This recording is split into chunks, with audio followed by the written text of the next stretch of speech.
అందరికీ నమస్కారం. మీ గొంగాడి సుధారాణి సైకాలజీ హబ్కి స్వాగతం. ఈరోజు పోలికలలో కోల్పోయిన ఒక జీవితం అనిత కథ గురించి తెలుసుకుందాం. అనిత ఒక సాధారణ మధ్యతరగతి కుటుంబంలో పుట్టిన అమ్మాయి. చిన్నప్పటి నుండి చాలా ముద్దుగా తెలివిగా ఉండేది. ఆమెకు చిన్న చిన్న కలలు ఉండేవి. జీవితంలో బాగా అభివృద్ధిలోకి రావాలి అని, తన తల్లిదండ్రులు గర్వపడే స్థాయికి వెళ్ళాలని, వాళ్ళని బాగా చూసుకోవాలి అని ఇలా ఎప్పుడు అనుకుంటుండేది. అన్నీ బాగానే సాగుతున్నాయి. కానీ ఆమె జీవితంలో ఒక చిన్న మాట చాలా పెద్ద గాయాన్ని చేసింది. ఒకరోజు అనిత తల్లిదండ్రులు అనితతో, చూడు, పక్కింటి పిల్ల ఎంత బాగా చదువుతుంది, మీ పిన్ని కూతురికి చూడు 95% వచ్చాయి, మరి నీకు? ఇలాంటి ప్రశ్నలు విని మొదట్లో అనిత నవ్వేసేది. సరే, వచ్చే పరీక్షల్లో మంచిగా మార్కులు తెచ్చుకొని తన తల్లిదండ్రులు గర్వపడేలా చేస్తాను అని అనుకుంది. కానీ ఆమె తల్లిదండ్రుల మాటలు ప్రతిరోజు తనకు మనసులో మళ్ళీ మళ్ళీ వినిపించేలా ఉండేవి. అనిత చాలా కష్టపడి చదవడం మొదలుపెట్టింది.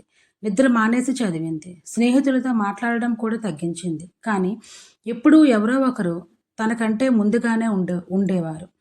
అందువల్ల ఆ పోలిక ఎప్పుడూ ఆగలేదు. అనిత బాగా కష్టపడి చదవడం వల్ల ముందు కంటే ఇప్పుడు మార్కులు పెరిగినా ఆమెలో తనపై తనకుండే నమ్మకం, ఆత్మవిశ్వాసం మాత్రం తగ్గిపోతూ వచ్చాయి. అనిత పరీక్షా ఫలితాలు వచ్చాయి. అనితకు 90% వచ్చింది.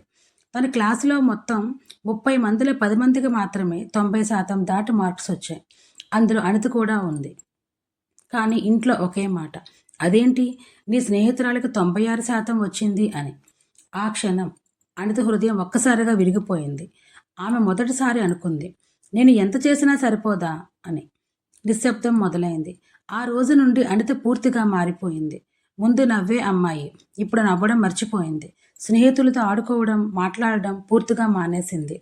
చివరికి అద్దంలో తనను తాను చూసుకోవడానికి కూడా ఇష్టపడడం లేదు. అనితకి తన జీవితం తప్ప అందరి జీవితాలు అందంగా కనిపిస్తున్నాయి. అందరూ సంతోషంగానే ఉన్నారు. కానీ నేను మాత్రమే ఇలా ఎందుకు అని తనలో తన పోరాటం మొదలుపెట్టింది. ఒక రాత్రి అందరూ నిద్రపోయిన తర్వాత అనిత ఒంటరిగా కూర్చొని ఎదురుగా ఉన్న అద్దంలో చూసుకుంది.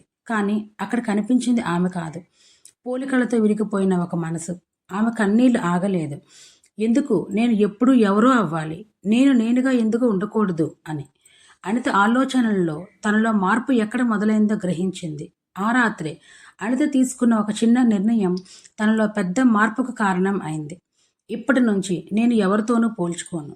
నా జీవితాన్ని వేరొకరితో పోల్చుకొని వాళ్ళ జీవితాన్ని వాళ్ళలా జీవిస్తే ఇంకా ఇందులో తన జీవితం ఎక్కడుంది? అందుకే ఆ క్షణం నుండి మనుషుల పోలికలకు దూరంగా, వాళ్ళు సాధించిన విజయాలకు, ఆ పోరాట స్ఫూర్తికి దగ్గరగా తన జీవితాన్ని మళ్ళీ తాను కోరుకున్న విధంగా మొదలుపెట్టింది. మొదట కష్టంగా అనిపించింది.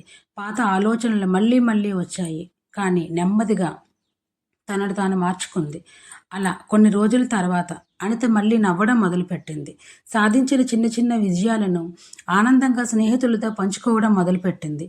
90% వచ్చినందుకు, అందులో ఉన్న 10 మందిలో తాను ఒకరు అయినందుకు చాలా సంతోషించింది. చదువులో చిన్న చిన్న మెలకువలతో ముందు నిలిచింది. ఇప్పుడు అనిత అద్దం ముందు నిలిచొని తనను తాను చూసుకొని తనలో వచ్చిన మార్పును గుర్తించి చాలా గర్వపడింది. ఈ ప్రపంచంలో ఉన్న కోట్ల మందిలో ఎవరి జీవితం వాళ్ళది. ప్రతి ఒక్కరిలో ఏదో ఒక ప్రత్యేకత ఉంటుంది. మన గురించి మనం లోతుగా ఆలోచించినప్పుడు వాళ్ళలో ఉన్న గొప్పతనాన్ని వాళ్ళు గుర్తించగలుగుతారు. మీరు ఎవరో అదే మీ గొప్పతనం. పోలికలు కాదు మీ ప్రత్యేకత. మీకున్న ఈ ఒక్క జీవితాన్ని అందరితో ఆనందంగా, అందరికీ ఆదర్శంగా, మీదైన శైలితో జీవించండి. మీ జీవితం, మీ నియమాలు, మీ నిబద్ధతలు, ఇలా మీరే మీతో పోటీ పడండి, ప్రపంచంతో కాదు. ధన్యవాదాలు.